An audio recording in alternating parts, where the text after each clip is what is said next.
Sheriff, Mr. Rutherford. Thank you, Mr. Chairman. Madam Secretary, Yes. great to see you, and thank you for all you do. Thank you. Listen, I met with the Northeast Florida Apartment Managers Association, a very large group, last week. They brought up an issue that I don't know if your apartment or your department is aware of. If you are, I'd like to know what you can do about this issue. If not, I'd ask if you could look into it. It's a little confusing, so follow me. They're running into a problem where they can't confirm a voucher holders. This is on the Section 8 voucher issue, going back to actually some of the bottlenecks that my colleague was talking about earlier. They're running into this problem where they can't confirm the voucher holder's ability to pay rent because the Public Housing Authority will not confirm how much the housing voucher will cover until there's an agreement in place with the landlord. However, the landlord, this is like a chicken and egg thing. However, the landlord or property manager may not be able to make that agreement until they know the prospective tenant's ability to pay, which is partially based on that voucher. So sometimes these voucher holders are not able to rent these apartments because they may not meet the income requirement without the voucher being counted in.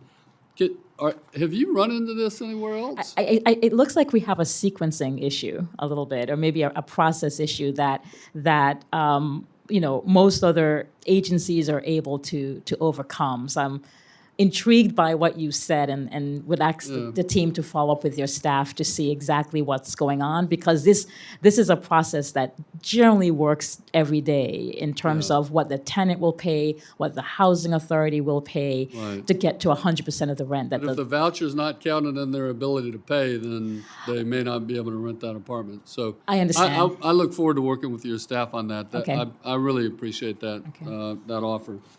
I want to bring up multifamily housing, the multifamily housing complaint process. As I said, I'm from Jacksonville, so I'm sure you're familiar with the Callaway Cove apartment explosion and fire that injured several people.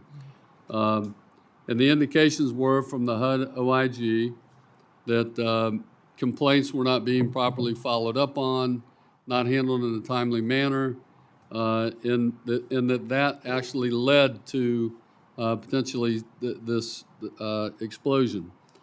The two of the main recommendations that came out of the specific investigation of this incident has to do with developing a comprehensive process to ensure that complaints received by the clearinghouse are resolved in a timely manner. That's number one. That's their recommendation. Number two is develop agency-wide policies and procedures for the intake, monitoring, tracking of health and safety complaints, and follow-up on the mitigation. Some of the times when you look at mitigation, it's up to like 17 days. That's just not acceptable. So are these OIG recommendations on HUD's radar? Are you guys working on this now? And your FY25 request includes $419 million for the Information Technology Fund. Are you